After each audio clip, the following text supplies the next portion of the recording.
बच्चों कनेक्टेड में आपका स्वागत है।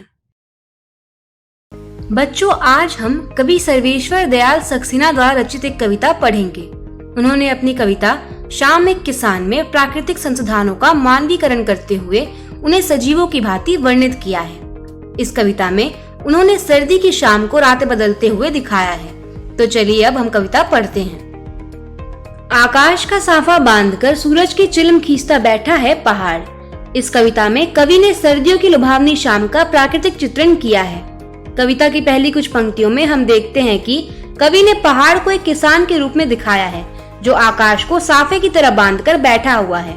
इन पंक्तियों में पहाड़ को हम साफा बांधे हुए किसान के रूप में देखते हैं जो सूरज को चिलम की तरह पीता हुआ दिखाई दे रहा है।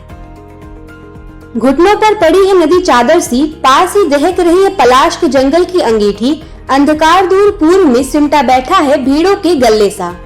पहले पद की इन अंतिम पंक्तियों में कवि प्रकृति और किसान के बीच की तुलना जारी रखते हैं। इन पंक्तियों में वह कहते हैं कि पहाड़ के पैरों में नदी चादर की तरह लगती है जिसे किसान ने ओढ़ा हुआ है।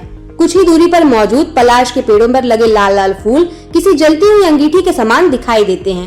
पूर्व दिशा की ओर आसमान अंधकार में डुबक कर बैठी हुई भीड़ों के झुंड सा लग रहा है। वहीं पश्चिम दिशा में डूबता हुआ सूरज चिलम पर सुलगती आग सा प्रतीत हो रहा है। चलिए अब कौन पढ़ेगा अगला पद।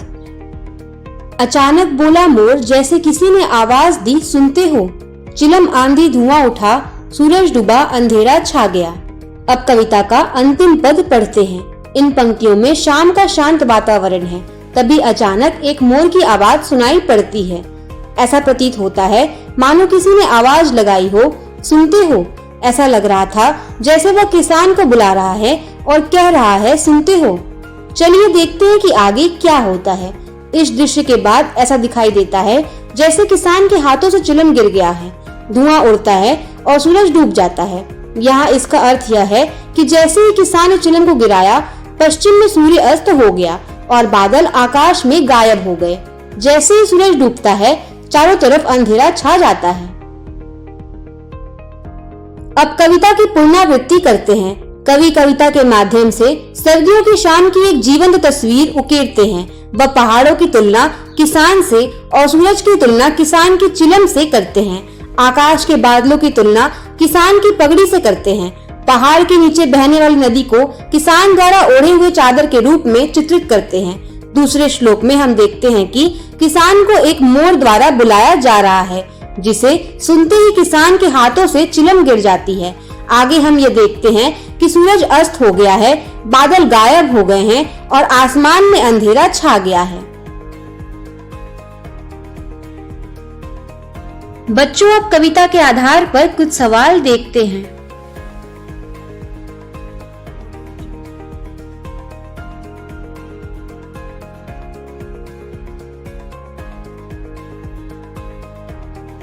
बच्चों, अब हम इन प्रश्नों के उत्तर देखते हैं।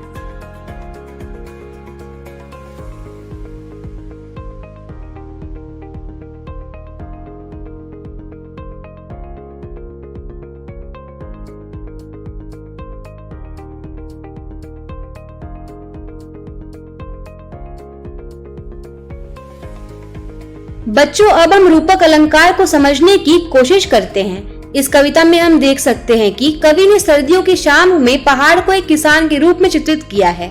यह रूपक का उदाहरण है। शाम एक किसान कविता विभिन्न रूपकों का संकलन है। उसके कुछ उदाहरण इस प्रकार हैं। नदी एक चादर की तरह लग रही है और बादल किसान के सिर पर बंधे साफे की तरह लग रहा है। क्या आप कविता से कुछ अन्य रूपकों की पहचान कर सकते हैं? आइए अब उत्तर देखें और अन्य सभी रूपकों की पहचान करें।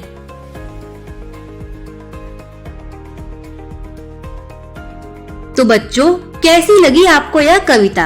अब हम इस कविता के कुछ मुश्किल शब्द तथा उनके अर्थ देखते हैं।